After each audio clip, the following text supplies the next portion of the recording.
Bismillahirrahmanirrahim. Terima kasih Pak Dirjen atas waktunya. 15 menit ya Pak? Ya, baik. Assalamualaikum warahmatullahi wabarakatuh. Salam sejahtera untuk kita sekalian. Om Swastiastu, Namo Buddhaya, salam kebajikan. Salam sehat, salam bahagia buat teman-teman semuanya. Yang kami hormati Bapak Dirjen Dukcapil, Profesor Dr. Zudan Arif Fakrullah SHMH, yang kami hormati Bapak Sesdirjen, teman-teman para direktur, yang kami hormati dan kami sayangi Bapak Ibu Kepala Dinas Dukcapil baik provinsi maupun kabupaten kota dan jajarannya, baik yang hadir secara langsung di sini maupun yang secara daring dari daerah masing-masing, dan baik yang hadir di ruangan ini maupun di ruangan sebelah. Semuanya bisa bersama kita di sini. Mudah-mudahan suaranya bisa terdengar jelas. Dan yang kami sayangi juga teman-teman kami dari Ditjen Dukcapil yang sudah berusaha payah, dari panitia, terima kasih atas kerja keras kalian semua. Baik Bapak Ibu,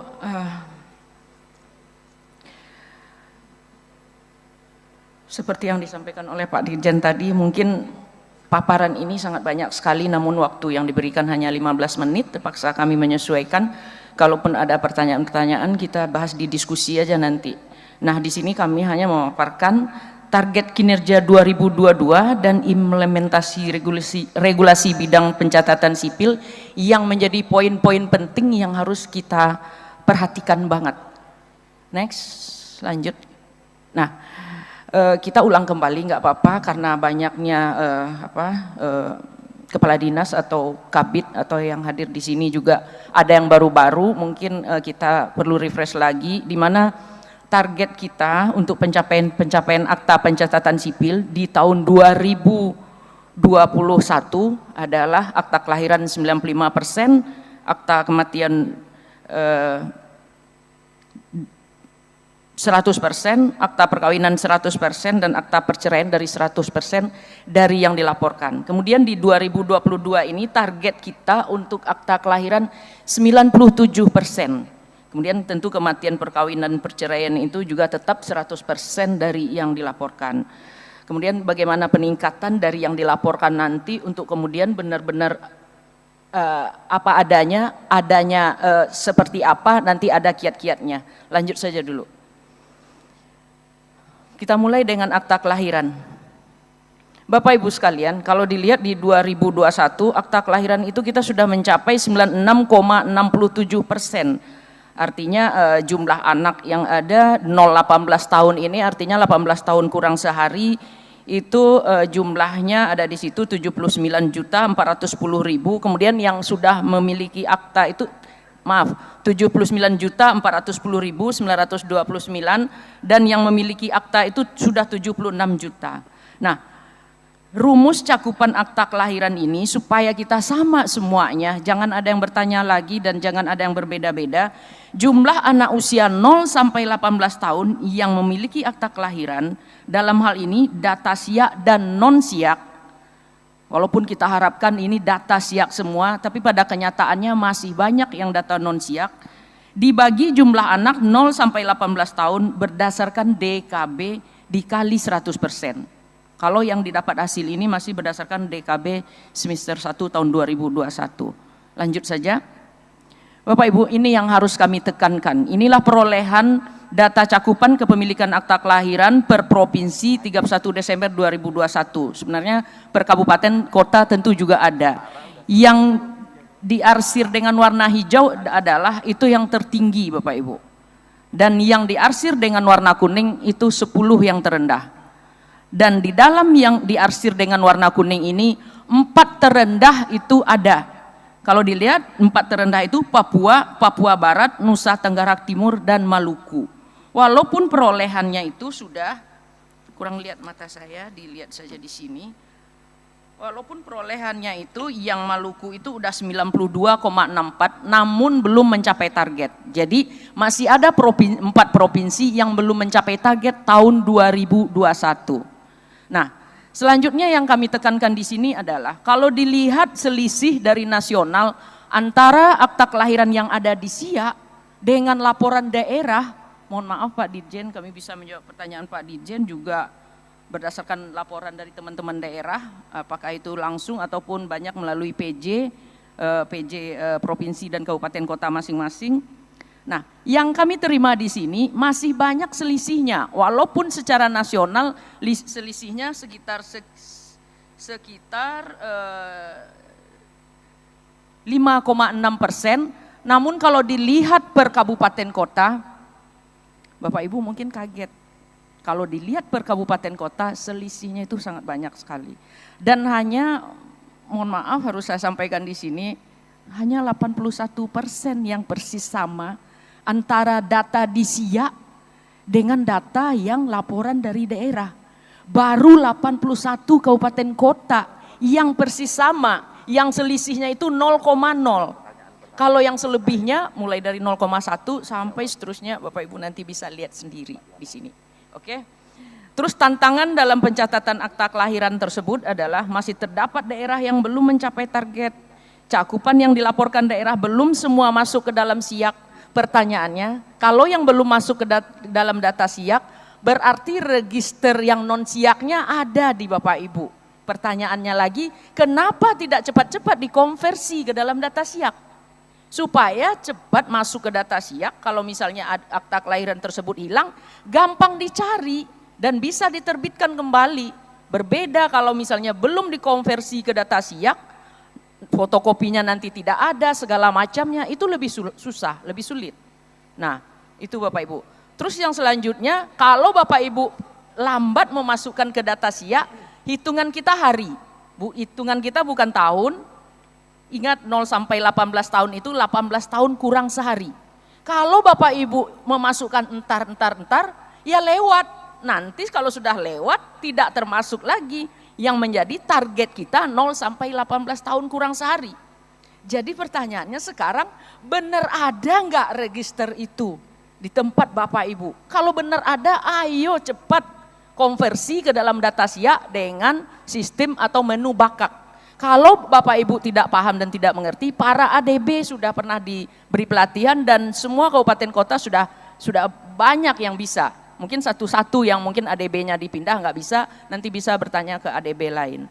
Cepat, kita berburu dengan waktu Bapak Ibu.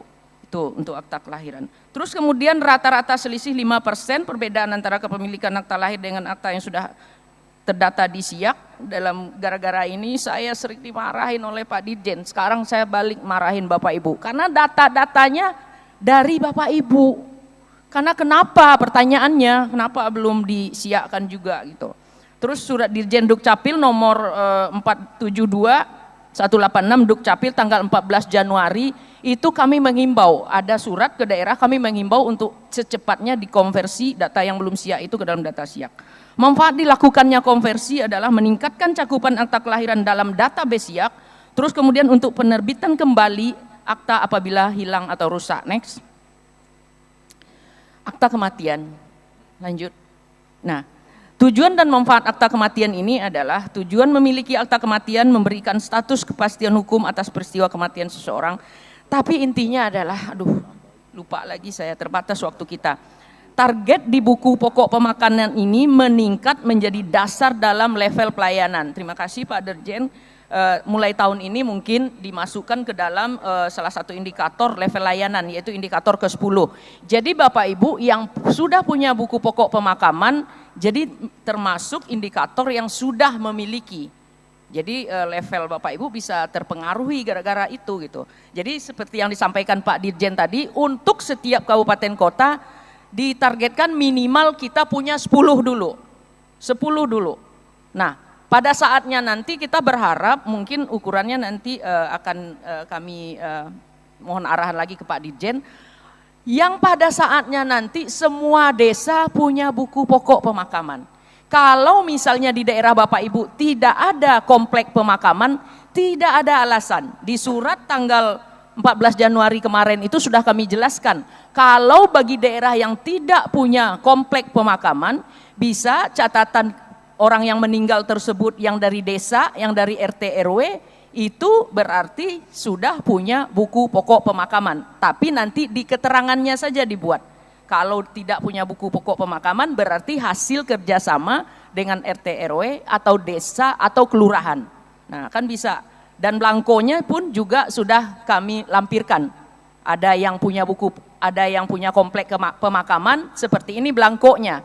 Bagi yang tidak, seperti ini belangkonya, kerjasama dengan desa. Sehingga tidak ada lagi daerah yang beralasan, di daerah kami tidak ada komplek pemakaman, tidak ada. Jadi yang kita sasar adalah bukan komplek pemakamannya, tapi yang kita sasar adalah catatan orang yang meninggal. Dari orang yang meninggal itu kita catat, kemudian kita buatkan akta kematiannya. Jadi tidak ada lagi alasan ya Bapak Ibu ya, karena dari keseluruhannya dari keseluruhan seluruh Indonesia selama ini, seluruh Indonesia baru punya 60 buku pokok pemakaman, 60 kabupaten kota yang punya buku pokok pemakaman. Masing-masing kabupaten kota punya satu, dan itu baru di 60 kabupaten kota dari 514 kabupaten kota. Coba bayangkan, mungkin selama ini Bapak Ibu ragu, mengira kalau misalnya tidak ada komplek pemakaman di tempatnya, ya dia tidak buat. Padahal catatan orang yang meninggal saya yakin dan percaya di kabupaten kota Bapak Ibu pasti banyak. Nah, coba dipelajari lagi, dipedomani lagi dan dilaksanakan surat edaran yang 14 Januari tersebut. Nah, lanjut saja. Ini data cakupan akta kematian per provinsi per 31 Desember 2021 itu memang meningkat, tapi meningkatnya kalau dilihat belum signifikan. Nah, mudah-mudahan ke depannya dengan sudah menerapkan buku pokok pemakaman dan salah satu dijadikan indikator level pelayanan, mudah-mudahan Bapak Ibu bergiat untuk betapa pentingnya kita mencatat akta kematian sehingga dari waktu ke waktu ini bisa meningkat. Bukan berarti kita mengendaki banyak orang yang meninggal di situ, tidak. Tapi intinya adalah ketika ada orang yang meninggal kita catat dan kita buatkan akta kematiannya. Untuk apa gunanya? Coba next saja. Nah, tadi sudah dipaparkan bahwa pada saat kita catat dan kita buatkan akta kematiannya, pada saat yang sama di database kita ada kodenya bahwa orang ini sudah meninggal. Jadi menambah valid dan akuratnya database kependudukan. Itu ada hubungannya dengan narasumber KPU, Bawaslu itu tadi. Jangan sampai di database kita banyak orang meninggal tapi masih dipanggil-panggil untuk pilkada. Nah itu nanti gunanya Bapak Ibu. Jadi untuk valid dan akuratnya sangat penting sekali dari pencatatan kematian ini Bapak Ibu. Jadi kedepannya di 2022 ini mulai fokus kita juga kepada akta kematian tanpa meninggalkan akta kelahiran dan seterusnya. Dan selama 2021 dan 2022 ini sudah ada 4 surat edaran yang kami sampaikan ke daerah. Mbak Ningrum, ya, Pak. 3 menit lagi. Oh ya Pak, kalau nggak diperingatkan bablas, makasih Pak. Sudah ada 4 surat yang kami sampaikan ke daerah, kami minta daerah untuk mempedomaninya. Sudah ada formatnya, sudah ada suratnya. Saya rasa kalau membaca surat itu sudah bisa diimplementasikan karena sudah sangat gampang sekali, lengkap dengan petunjuknya. Next saja. Nah ini beberapa suratnya, nanti dilihat lagi. Ini ada formulir kematian kalau punya komplek pemakaman, lanjut. Kalau tidak punya komplek pemakaman, ini ada dari desa, kelurahan, sehingga tidak ada lagi yang bertanya. Karena di grup masih bertanya. Pertanyaannya apakah surat tersebut tidak dipedomani atau tidak dibaca atau dilihat selentingan aja, saya tidak tahu. Jadi mohon diperhatikan lagi. Lanjut saja, pelaporan kematian. Kemudian pelaporan kematian tersebut formatnya pun sudah diberikan dari kabupaten ke provinsi, provinsi ke pusat. Nah, juga sudah ada format-formatnya. Kemudian beralih kita ke akta perkawinan. Akta perkawinan, kalau dilihat data agregat cakupan kepemilikan akta perkawinan itu Bapak Ibu, menurut DKB semester 1 ada sebesar 63.630.318. 63.630.318. Artinya 43,24%. Bapak Ibu, jangan salah mengerti. Kita harus paham. Data ini adalah yang tercatat di data SIA kita. Tapi bukan berarti kita yakin dan percaya, bukan berarti sebanyak ini, sebanyak 63 juta baru yang perkawinannya tercatat. Bukan tidak mungkin selebihnya ada yang sudah kawin tercatat tapi belum dilaporkan ke kita. Belum dilaporkan ke kita. Dia sudah punya buku nikah tapi merasa tidak perlu mengubah elemen datanya, belum dilaporkan ke kita. Nah, inilah yang menjadi perhatian kita juga ke depannya seperti apa, sehingga pada saatnya nanti kita perkawinan masyarakat itu tercatat semuanya. Nah, ini bekerja sama Bapak Ibu dengan bidang Dafduk dan juga bidang PIA. Itu impian kita Bapak Ibu, perkawinan seseorang tercatat semuanya. Kalau dilihat di sini bukan berarti segini ya, jangan salah paham, jangan salah mengerti. Ini baru yang tercatat di kita. Saya harus ulang-ulang nih. Jadi masih banyak mungkin yang belum dilaporkan ke kita, tapi baru ini yang dilaporkan, sehingga ini yang baru bisa dilihat dari data SIA. Lanjut. Nah, rekapitulasi kata perkawinan non muslim juga bisa kita lihat. Kalau yang muslim itu gunanya adalah di perubahan status, supaya kalau dilaporkan ke kita statusnya berubah, di perkawinannya menjadi perkawinan tercatat. Untuk akta kelahiran anaknya nanti tentu anak, ayah dan ibu tanpa frasa kalau perkawinan tercatat. Kalau tidak mampu melihatkan buku nikahnya, tentu perkawinannya tidak tercatat. Dan itu kebijakan afirmatif yang sering disampaikan Pak Dirjen, untuk kemudian nanti kita harapkan isbat nikah. Lanjut saja. Nah, begitu juga dengan perceraian Bapak Ibu. Perceraian dalam data-data ini bukan berarti baru segini orang yang cerai, tapi baru segini yang dilaporkan ke kita, yang bisa kita lihat di data SIA. Nah, kalau dilihat dari waktu ke waktu penambahannya tidak signifikan, jadi dihimbau kepada Bapak Ibu yang khusus bidang capil dan bawahannya itu bekerja sama dengan bidang Dafduk untuk meningkatkan cakupan ini. Nah, bukan berarti kita menghendaki orang cerai, tidak. Kita pastikan begitu ada orang kejadian penting apakah kawin cerai, kita catat. Nah, itulah hakikinya tertib administrasi kependudukan Bapak Ibu. Lanjut. Nah, lanjut saja. Nah, ini data agregat usia di bawah 18 tahun berstatus kawin tercatat dan belum tercatat. Nah, jadi di bawah 18 tahun ini kalau kawin tercatat, tentu kalau kita dukcapil harus ada dispensasi pengadilan, harus ada putusan pengadilan. Kalau tidak ada putusan pengadilan, tentu tidak mungkin bisa kita catatkan Bapak Ibu. Nah, bagaimana dengan yang kawin belum tercatat? Kemudian ada surat edaran kita 4 November. Nah, itu Bapak Ibu pedomani. Bapak Ibu pedomani, pelajari dan pahami. Benar-benar. Kalau ada yang ragu, bertanya kita, bisa diskusi. Jangan Bapak Ibu belum paham, nanti asal dibuat, nanti akhirnya terjadi perubahan segala macam, salah data dan segala macamnya. Jadi harus sangat cermat kita. Kemudian lanjut saja tentang perkawinan dan perceraian. Dipercepat, ya, Bu Ningrum. lanjut saja perkawinan dan perceraian. Lanjut. Nah, ini ada surat edaran yang 4 November, bisa dipelajari kembali. Lanjut. Intinya mengatur, ya udah lanjut saja, surat edaran tersebut bisa dipelajari. Nah, ini perwarganegaraan, saya kasih tahu sedikit. Perubahan dari WNI menjadi WNA misalnya, kami terus mengirimkan fotokopi atau surat kepada Bapak Ibu Kabupaten Kota yang lokasi warganya berubah dari WNI menjadi WNA, itu tolong ditindaklanjuti di administrasi kependudukannya. Misalnya di akta kelahirannya itu dibuat catatan pinggir bahwa dia sudah berubah menjadi WNA, dan untuk itu KTP dan KK-nya harus dicabut karena dia sudah menjadi WNA. Jadi kalau ada surat kami yang kami kirimkan itu untuk ditindaklanjuti Bapak Ibu, karena ada beberapa daerah yang hanya sekedar menerima surat tapi tidak ditindaklanjuti. Bagaimana cara perubahan WNA menjadi WNI, WNI menjadi WNA, ada di paparan ini Bapak Ibu. Lanjut. Tapi tidak sempat kita bahas, mungkin satu per satu. Lanjut saja, ada lagi tentang pengakuan dan pengesahan anak. Ini juga lengkap, ada permasalahan dan strateginya, ada juga data-datanya. Seperti yang disampaikan oleh Pak Dirjen tadi, data perubahan status kewarganegaraan anak dari ganda terbatas segala macam seperti apa, lengkap di sini semua Bapak Ibu. Kemudian kita masuk ke pengangkatan anak. Ini harus dipahami apa itu pengangkatan anak, pengakuan anak, pengesahan anak. Nah, ini ada pengertian-pengertiannya Bapak Ibu. Kalau Bapak Ibu sudah memahami pengangkatan anak, pengakuan anak, pengesahan anak, jadi jangan sama saja. Kadang-kadang sama saja, tidak ada bedanya pengangkatan anak, pengakuan anak, pengesahan anak. Kalau pengangkatan anak agak beda.